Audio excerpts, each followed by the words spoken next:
드리는 성도의 하나님의 크신 사랑과 은혜가 함께 하실 주의 이름으로 축원합니다.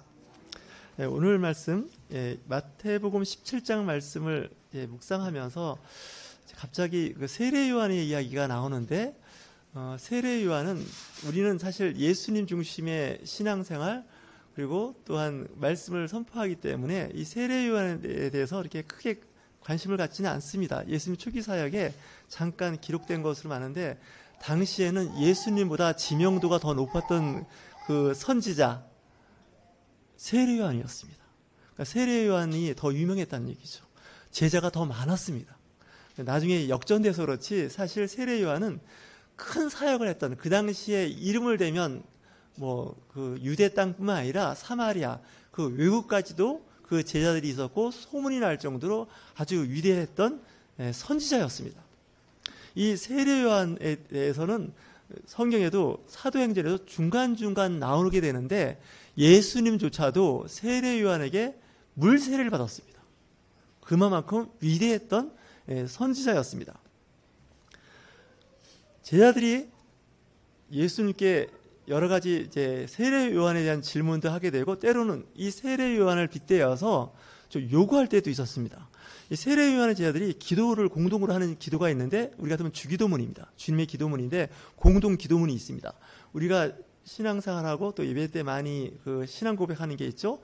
주기도문만큼이나 많이 암송하는 그 말씀이 사도신경입니다. 사도들의 신앙 고백이 사도신경입니다. 근데 그 사도들만 하는 것이 아니라 우리들도 똑같은 그 고백을 하기 때문에 이 사도신경은 대략 한 1700년의 역사를 갖고 있는 사도신경인데, 그러면 1700년만 됐냐? 그 이전부터 있던 거였습니다. 제가 알기에는 교회사적으로 니케아 종교회의 때 사도신경이 만들어집니다. 그러니까 동방정교나 카톨릭이나 개신교가 다 똑같이 하는 그 고백이 있다면 사도신경입니다. 물론 조금씩 문구는 다를 수 있지만 전반적인 내용은 그다지 변함이 없습니다. 이 세례 요한의 제자들도 기도가 있었는데, 제자들이 그러죠. 세례 요한의 그 제자들이 기도를 공동으로 하는데 우리에게도 그 기도를 가르쳐 주십시오 했더니, 예수님께서 가르쳐 주신 그 기도가 우리가 예배 때 하는 주기도문입니다. 그래서 이 예수님의 제자들은 이 주기도문을 외우죠. 그만큼 예수님의 사역에 거의 맞대어 큰 사역을 했던 이 세례 요한에 대해서 이야기를 하는데, 그 당시 사람들은 이 세례 요한에 대해서 그다지 또 굉장히 의미 부여를 하시는 분들도 있지만 하지 않은 사람들도 있었습니다.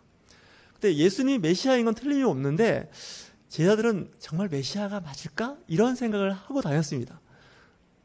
나는 그리스도로서 하나님의 그 독생한 아들이다. 나를 믿는 자는 천국을 약속한다라고 말씀을 하시는데, 제자들 사이에서 약간 미심쩍은 의심이 가기 시작했습니다. 과연 그런가? 근데 보니까 그다지 메시아 같아 보이기도 하고 아닌 것 같기도 보이게 하는 거예요. 제자들조차도. 왜냐하면 생활하는 거 보면 사람하고 별 차이 안 나요. 식사도 하시고 잠도 주무시고, 때로는 가끔 이렇게 쌍욕도 하시는 것 같고, 또 가끔 또 기분이 좋으신 것 같기도 하고, 이렇게 하는 거 봐서는 별로 이렇게 메시아에 대한 권위가 있는 것 같지가 않아요. 그래서 제자들이 묻는 거예요. 우리가 사실 가끔 이렇게 이야기할 때 내 생각을 남의 말로 빗대서 얘기할 때가 있죠. 인용할 때도. 예외는 아닙니다. 제자들이 묻습니다. 제자들이 물어 이르되, 그러면 어찌하여 서기관들이 엘리야가 먼저 와야 하리라 하나이까? 이렇게 이야기를 할 때는요, 제자들도 내심 메시아가 오기 전에 엘리야가 다시 온다 그랬는데 엘리야가 왔나? 안 온 것 같거든요. 근데 예수님이 메시아라고 하니 이걸 어떻게 설명할 거냐, 이런 질문을 하게 된 거죠. 그랬더니 예수님께서 말씀하시죠. 17장 11절 말씀입니다. 엘리야가 과연 먼저 와서 모든 일을 회복하리라. 내가 너에게 말하노니 엘리야가 이미 왔으되 사람들이 알지 못하고 임의로 대우하였도다. 인자도 이와 같이 그들에게 고난을 받으리라 하시니. 이미 엘리야가 왔다는 거예요. 왔는데 사람들이 그걸 모르고 그냥 일반 선지자로 임의로 이렇게 대했다는 거죠. 우리가 신앙생활 하실 때 좀 조심하셔야 됩니다. 내 옆에 앉아있는 분이 천사일 수가 있습니다. 하나님의 사람일 수가 있습니다. 근데 우리는 집사님? 우리랑 같이 식사도 하고 가끔 좀 좀 이상한 일도 하고 막 그러시는데 아닙니다. 천사입니다. 우리는 완벽한 천사를 바라보고 있기 때문에 이제 가끔 오해를 하는 거죠. 그러니까 그러면 그 온다고 했던 그 엘리야가 누구죠? 했더니 세례 요한이라는 거예요. 그러면 이 말씀이 어디서 기원을 했냐면 구약 성경의 말라기 4장 말씀에 있습니다. 그 4장 5절 말씀에 보라 여호와의 크고 두려운 날이 이르기 전에 내가 선지자 엘리야를 너희에게 보내리니. 그러니까 예수님이 오시기 전 대략 한 430년 전에 말라키라고 하는 선지자가 있었습니다. 말라기라고 하니까 구약 성경에 마지막 기록된 책 이름이어서 말라기가 아닐까 이렇게 생각하면 안 됩니다. 이 말라키라고 하는 말라키, 히브리 이름으로 하면 사람 이름입니다. 선지자 사람 이름인데 이 선지자가 4장으로 끝나죠. 5절에서 이 두려운 심판의 날이 오기 전에 내가 다시 엘리야를 보낸다는 거죠. 우리 기독교에서는 환생을 믿지 않습니다. 근데 환생한 사람이 하나 있다면 엘리야입니다. 엘리야가 세례 요한으로 환생을 했습니다. 왜냐하면 하나님의 예언에 따라서 그렇게 됐습니다. 근데 정작 엘리야의 성정을 가지고 있는 세례 요한조차도 자기가 엘리야라는 걸 모르고 있다는 겁니다. 신기하죠? 내가 과거에 말라기가 예언했던 그 선지자 엘리야야 이런 말을 안 했습니다. 본인이 모릅니다. 다만 아는 분이 한 분 계시는데 누구라고요? 예수님이 그걸 아시는 겁니다. 예수님은 영적인 분입니다. 하나님이십니다. 여러분 이걸 잘 아셔야 됩니다. 이 성경을 읽으실 때 임의로 해석하시고 임의로 적용하시면 때때로 사고가 납니다. 인간의 생각은 좀 이렇게 편협할 수밖에 없고요. 자기의 인생에 살아온 경험 이런 것으로 이게 판단을 하는데 맞기도 합니다. 근데 경우에 따라서 맞지 않을 수도 있습니다. 목회자인 저도 안 맞습니다. 그래서 그때 이게 내가 좀 생각을 잘못했구나 이런 생각을 하게 되는 거죠. 오늘 말씀을 자세히 보면 사람들이 임의로 되어 있다는 거 이거 조심하셔야 됩니다. 이 말씀이 나오게 된 배경에는 사람들이 작은 사람들에 대해서 힘없고 능력 없고 이런 사람에 대해서 소홀히 대하는 것이 얘기가 됐던 겁니다. 그래서 예수님께서는 지극히 작은 소자에게 한 것이 곧 내게 한 것이다 라고 말씀하시면서 소자에게 작은 자에게 시원한 냉수 한 그릇 떠준 것이 곧 내게 한 것이라는 거죠. 나는 주님한테 냉수를 떠드린 적이 없는데요? 아니라는 거죠. 내 이웃에 필요로 하는 사람에게 도움을 줬다면 그것이 곧 내게 한 것이라고 예수님께서 가리키고 계신 거죠. 마태복음 18장 10절에 보면 천사에 대한 얘기를 예수님께서 하십니다. 여러분 천사의 존재를 믿으시나요? 어떤 분들은 천사는 이렇게 격을 낮춰서 하는데 물론 이제 그렇게 생각할 수 있습니다. 우리는 오직 예수, 오직 하나님, 오직 성령님 하지만 천사가 있습니다. 예수님께서 천사에 대해서 마태복음 18장 10절에서 이렇게 말씀하십니다. 삼가 이 작은 자 중에 하나도 없인 여기지 말라. 너에게 말하노니 그들의 천사들이 하늘에 계신 내 아버지의 얼굴을 항상 배웁니다. 천사가 날마다 하나님의 얼굴을 본다는 거예요. 그러니까 각각의 사람마다 천사, 보통 이제 중세, 고대도 마찬가지지만 이 수호 천사가 있다고 합니다. 한번 수호 천사가 있어서 한번 손 좀 잡아보세요. 오른손으로. 잡힙니까? 그러니까 내가 혼자 있는 게 아니라 나를 지켜주는 그 천사가 있습니다. 시편에도 그런 구절이 여러 구절 나옵니다.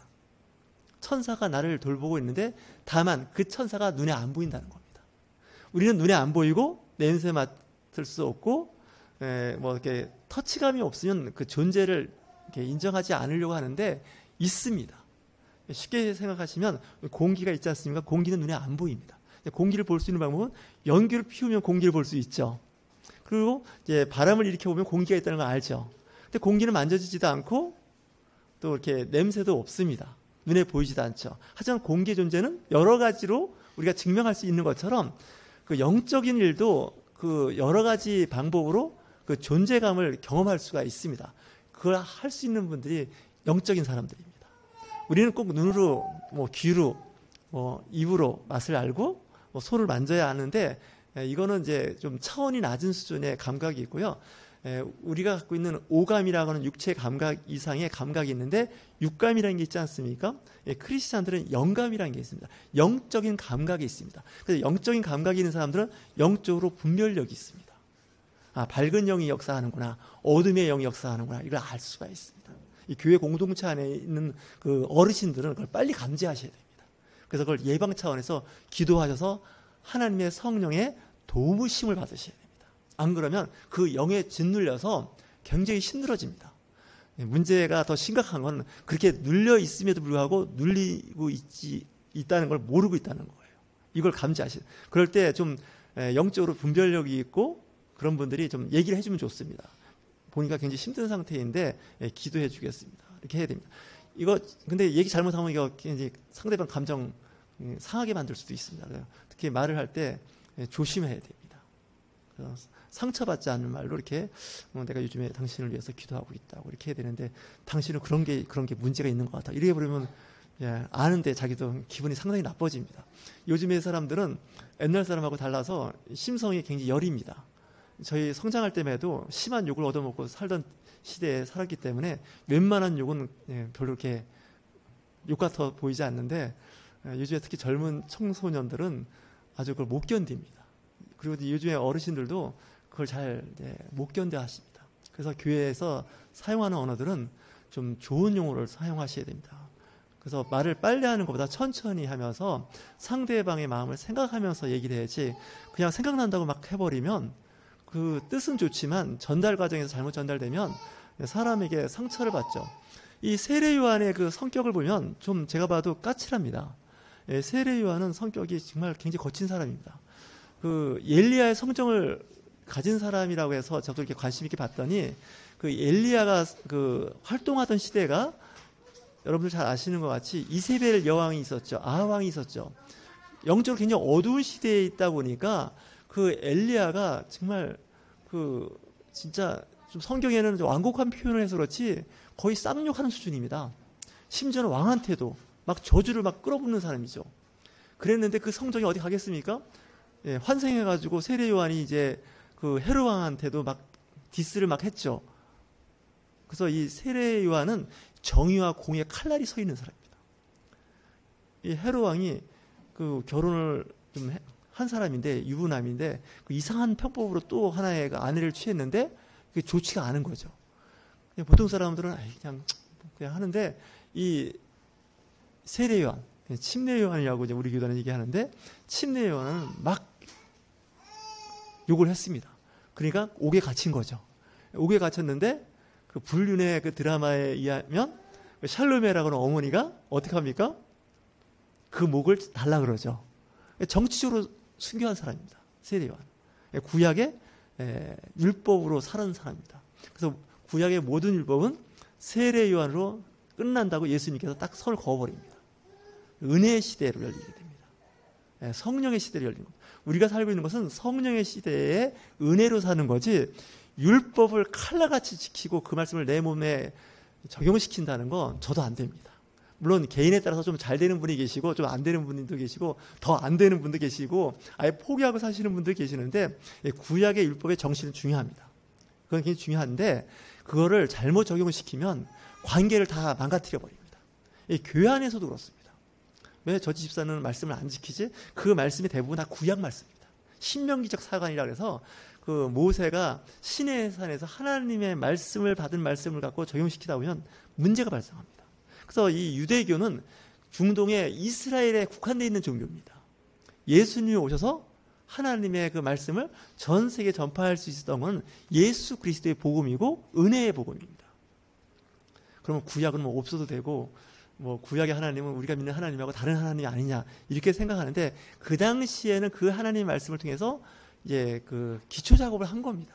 그러니까 세례 요한이 그 마지막 선지자로서 그 예수님이 오실 것을 완성해 놓은 겁니다. 그 말씀이 오늘 마태복음 17장에서 말씀하고 있는 겁니다. 오해하시면 안 됩니다. 그런데 사람들은 자꾸 구약의 율법을 가지고 막 말씀을 적용시키며 살아보니 그 엘리야를 못 본 겁니다. 그 엘리야를 통해서 그 구약은 문을 닫는 겁니다. 예수님께서 십자가에 처형당했을 때 그 헤롯 성전의 그 성전에 그 지성소와 그 성소가 있는 그 사이에 있는 휘장이 찢어졌죠. 그죠? 찢어져서 열리게 됩니다. 그건 뭐냐면 하나님과 그 사람과의 그 소통하는 부분에 이 커튼이 이런 쳐 있었던 거죠. 그 얘기는 함부로 가까이 안 됐다는 거예요. 관계가 좀 어려웠다는 거예요. 관계가 차단되어 있다는 것을 예수 그리스도의 십자가의 죽으심으로 구약의 모든 율법을 정리해버린 겁니다. 소통의 길이 열린 거죠. 여러분 집에 가시면 뭐 텔레비에 이제 컴퓨터 관련된 것을 이렇게 관련된 것이 다 있을 겁니다. 그래야 인터넷이 되지 않겠습니까? 그 셋톱박스라고 하나요? 이 셋톱박스가 있어야 됩니다. 요즘에는 이 셋톱박스를 설치한 순간 거기에는 여러분의 스마트폰이나 노트북이나 TV나 컴퓨터가 이제 연결돼서 여러분이 원하는 걸 다 볼 수가 있죠. 그거 없는 새 집에 들어가시면 정말 깜깜해집니다. 이 영적 세계가 바로 그렇습니다.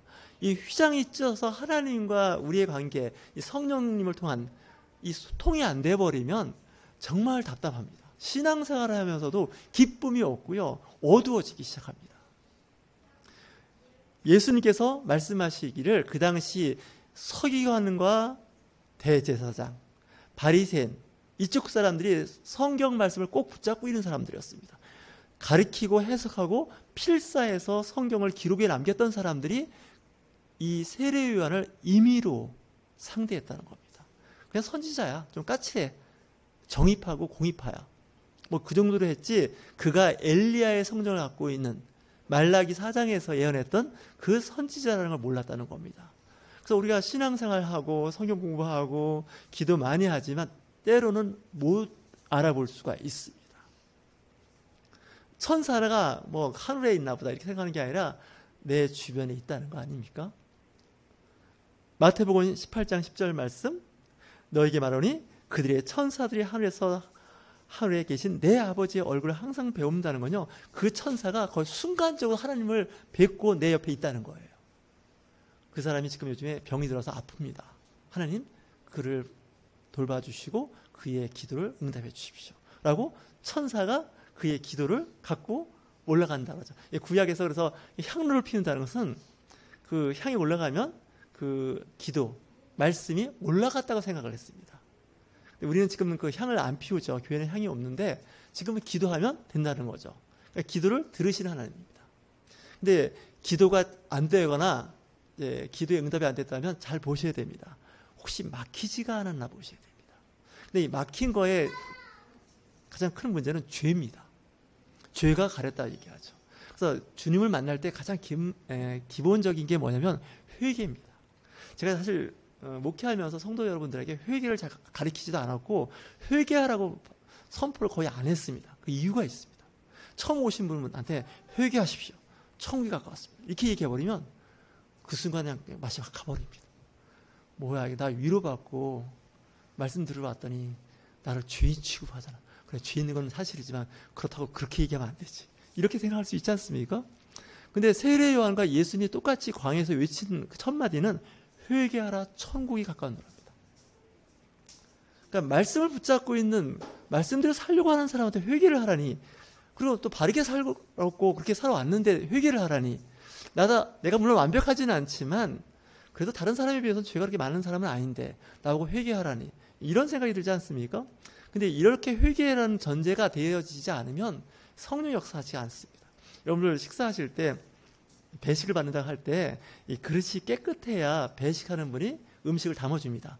더럽지 않습니까? 모래도 있고 흙도 있으면 내가 줄 테니까 가서 좀 그릇 좀 씻어갖고 와, 여기다 담으면 먹을 수가 없어. 불결하고 비위생적인 걸 떠나서 그 모래 흙이 지금거릴 텐데 그거 어떻게 해인가, 나가서 씻어갖고 오라고. 그러면 그 음식을 담아줄게. 우리의 축복의 통로도 마찬가지일 수 있어요. 이 축복의 그릇이 있지 않습니까? 근데 축복의 그릇이 너무나 더러운 거예요. 심지어는 구멍이 났어요, 깨졌어요. 그러면 축복을 담을 수 있는 것이 한계가 있어요. 이렇게 말씀하시는 분도 있어요. 성공을 하려면 생각의 그 그릇을 키우라는 거예요. 마음의 그릇을. 소울이라 그러죠. 영혼의 그릇이 커야 그 성령을 담을 수가 있습니다. 예를 들어서 제가 지금 이 컵이 있는데 이 컵은 물을 담아봐야 제가 보기에는 200ml 이상 못 담습니다. 넘칩니다. 그 이상 담으면. 그러니까 물을 많이 담으려면 어떻게 해요? 큰 대야, 큰 물통이 있어야 큰 물을 받을 거죠. 그러니까 부자가 되고 싶으시면 부자의 그릇이 되라고 자기 경영 서적에서는 이야기하고 있습니다. 그릇이 커야 된다는 거죠. 교회도 커지려면 저는 이런 생각을 해봤어요. 저 담임 목사인 제 목사의 그릇이 커져야 교회가 부흥합니다. 부끄러운 이야기인데 사실 그렇습니다. 이 그릇이 간장 종재기만 하면 간장 종재기를 대접으로 쓰는 사람 하나도 없습니다. 그렇죠? 이상하다 그러죠. 제가 식탁을 보니까 그래도 국그릇이 일반적으로 크더라고요. 교회는 혹시 비빔밥이 아닌가 하는 생각을 해봤어요. 비빔밥은 어떨까요? 큰 그릇에다가 여러 가지를 이렇게 넣고 섞어서 그래서 각각 이렇게 배식을 해주잖아요. 그러니까 비빔밥이 크면 클수록 그릇이 크면 클수록 이제 목도 커지고 여러 가지를 넣을 수가 있죠. 근데 간장 종재기만 한 데다가 비빔밥을 해서 먹는다 그러면 이거는 말이 안 되는 거죠. 그러니까 영적 체계가 그렇습니다. 이 세상에 사는 여러분들의 마음도 그렇습니다. 이 교회가 열린 교회가 돼야 되고 열린 마음이 돼야 돼야 이 교회가 성장도 하고 부흥도 하고 성도가 영적으로 잘 세워지지, 그게 안 되면 교회는 성장에 제한을 갖게 됩니다.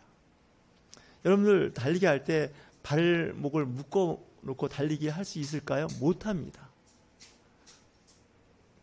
그걸 한번 해봤으면 좋겠다 하는데 삼각건 달리기라고 하나요? 두 사람이 그 한쪽 왼쪽 오른쪽 다리를 서로 묶어서 달리기 하는 거, 이거 호흡이 안 맞으면 가다가 넘어집니다. 교회 공동체도 그렇습니다. 가정도 마찬가지입니다. 서로 생각과 뜻이 다르면 이게 안 됩니다.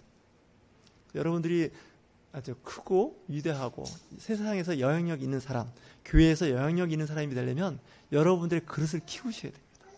생각을 키우셔야 됩니다. 안 그러면 안 됩니다.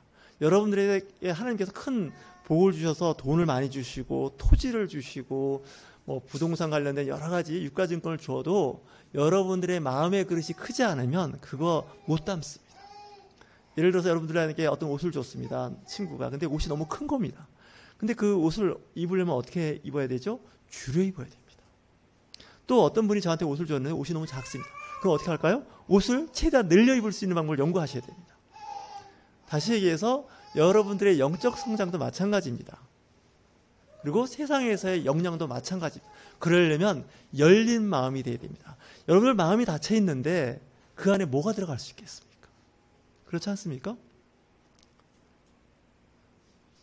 제가 그 강화도를 가끔 가면 강화도에 그 좋은 음식이 있는데 우리 교회에서는 가깝죠. 김포니까. 거기 가면 그 밴댕이 회무침이라고 있습니다. 들어보셨나요? 밴댕이 회무침. 제가 한번 먹어봤습니다. 가격도 그렇게 비싸진 않은데 정말 가시 무척 많습니다.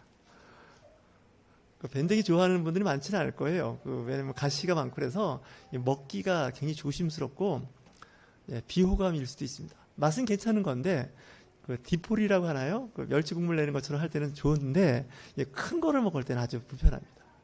근데 내 마음이 잘못하면 밴댕이처럼 될 수가 있습니다. 그럼 사람들이 접근하지 않습니다. 무서워하죠. 두려워하죠. 사람은 좋은데 내 안에 가시가 많은 거죠. 밴댕이하고 또 비유될 수 있는 동물이 있다면 고슴도치라고 아시나요? 저도 봤습니다. 실물을 봤는데 정말 밤송이 같아요. 고슴도치는 위기를 만나면 몸을 구부려서 정말 밤송이처럼 동그래집니다. 근데 그 털이 가시처럼 발달을 해가지고 정말 찔리면 아픕니다. 무슨 털이, 그죠? 우리 털은 부드럽잖아요. 가시입니다, 가시. 그래서 고슴도치 사랑이라는 말이 있습니다. 서로 사랑한다고 껴안으면 껴안을수록 어떤 일이 생긴 줄 아십니까? 상대방을 상처 주는 겁니다. 상대방을 찌르는 거예요. 고슴도치 사랑은 어때요? 적당한 거리를 유지하고 사랑하셔야 됩니다. 너무 친하다가 가까이 가다가는 서로가 상처받는 겁니다. 그래서 여러분 생각하실 때 혹시 내가 고슴도치면 고슴도치 털을 제거하셔야 됩니다. 면도기를 깎으셔야 됩니다. 그거 깎지 않으시면 누군가 그 가시가 상대방에 찔립니다. 제가 어릴 때 할머니가 저를 이렇게 생선을 이렇게 먹이실 때 생선에 항상 가시를 발라서 고기를 먹여주셨던 기억이 납니다. 왜냐하면 가시가 아이들한테 굉장히 위험하거든요. 저도 생선 가시가 목에 걸려서 진짜 고통받아본 적이 있습니다. 그래서 여러분들이 그 주변에 있는 분들하고 관계에서 이 생선가시를 잘 발라내셔야 됩니다. 상대방의 생선가시를 바르려고 하지 마시고요. 내 안에 있는 생선가시를 바르셔야 됩니다. 자꾸 우리는 남의 생선가시 바르다가 사고를 내시는데 내 안에 있는 생선가시입니다. 그리고 내 피부에 있는 가시입니다. 제가 교회 옥상에다 선인장을 하나 심어놨는데 사람이 가장 안 가는 코너에다 심어놨습니다. 제가 그 선인장 가시를 찔려갖고 며칠 고생했습니다. 그래서 선인장 가시는 저 안 보이는 데다 심을 수밖에 없습니다. 그렇지 않습니까? 그 애들 왔다 갔다 하고 사람 자주 왔다 갔다 하는 데다가 이 선인장을 갖다 놓는다는 건 이건 굉장히 위험한 일입니다. 신앙 공동체도 마찬가지고 여러분들 가정도 마찬가지고 회사도 마찬가지입니다. 이 크리스찬들이 잘못하면요, 이 선인장 같은 분이 될 수 있습니다. 왜냐하면 남한테 이제 찔리게 되게 되면 문제가 되죠. 그러니까 내 자신을 보호하는 데는 좋은데 그 보호가 때로는 남한테 피해를 줄 수가 있다는 거죠. 어쨌든 오늘 말씀 본문으로 들어가면 사람들이 모른다는 거죠. 그래서 여러분들 신앙생활 하실 때 당부드리고 싶은 것은 완벽한 크리스찬 요구하지 마십시오. 그런 사람 없습니다. 또 완벽한 목사도 없습니다. 교회 공동체는 더 없습니다. 교회는 늘 시끄럽고 문제가 있고 말이 많고 다툼도 있습니다. 그게 교회입니다. 그걸 인정하시면 교회는 다닐만 합니다. 근데 그거를 인정 못하면 교회뿐만 아니라 세상 어디도 사람들이 모이는 데는 갈 수가 없습니다. 왜냐고요? 사람이 모이는 곳은 다 그렇습니다. 그걸 아는 게 지혜가 아닌가 이런 생각을 해봅니다. 오늘 성찬이 있고 해서 말씀을 길게는 할 수 없지만 이 말씀 마지막으로 하겠습니다. 사람들이 그렇죠. 꼭 마지막으로 하고 길게 한다고. 아브라함은 부지 중에 천사 셋을 대우를 해줍니다. 창세기 18장에 나오는 19장에 나오는 말씀인데 지나가는 손님이었습니다. 요즘처럼 뜨거운 여름날 지나가는 세 사람이 있는데 그 세 사람을 발견하고 아브라함이 그를 손님으로 받아들이고 발을 씻겨줍니다. 사막에서 광해에서 그 지나가는 사람 발을 씻겨준다는 거 굉장한 섬김이거든요. 그리고 시원한 물과 그늘에서 쉬게 해주고 자기가 키우는 가장 살찐 송아지를 잡아서 대접을 해줍니다. 그랬더니 그 나그네가 하는 말이 있습니다. 내년 이맘때 아들을 낳을 거라는 거죠. 그게 이삭 아니겠습니까? 근데 이제 아브라함은 안 믿죠. 아브라함도 저처럼 의심이 많죠. 아이고 됐습니다. 나나 내 아내나 이미 늙어서 애 낳는 거하고 이제 관계가 없습니다. 그랬을 때 천사가 거의 여호와라고 돼 있습니다. 여호와 하나님께서 뭐라고 말씀하시냐면 하나님은 능치 못할 일이 없다는 거예요. 우리 인간은 늘 이거 안 되는데요. 이건 제가 봐도 이건 안 되는 겁니다. 이게 이제 보통 이제 크리스찬들이 하는 얘기고 서양 사람들이 하는 얘기인데 신실하신 분들은 아닙니다. 하나님은 모든 일에 능하심이 있는 분입니다. 이렇게 얘기하는 분이 신앙생활 잘 하시는 분이죠. 정말 선물로 받았습니다. 그래서 히브리서에서 나오는 말씀이 그거 아닙니까? 부지 중에 지나가는 손님을 대접했더니 복을 받았다는 거죠. 그래서 두 가지 복을 받았는데 하나는 소돔과 고모라가 멸망한다는 거. 그 조카 롯을 생각하게 해주지 않습니까? 그래서 지나가는 알 수 없는 그 어떤 사람한테 그 잘한 것이 곧 내게 한 거라는 겁니다. 여러분들 지나가다가 도움이 필요한 사람 도와주면 그 사람이 누구라고요? 예수님입니다. 하나님입니다. 성령님입니다. 나는 그냥 사람한테 도와줬는데 아닙니다. 사람이 아닙니다. 그와 함께는 천사가 안다는 거죠. 천사가 하나님께 보고하는 거죠. 김 집사님이, 이 집사님이, 박 집사님이 지나가다 이렇게 선행을 했습니다. 이런 깨달음이 있으시는 저와 여러분이 되실 주의 이름으로 축원합니다.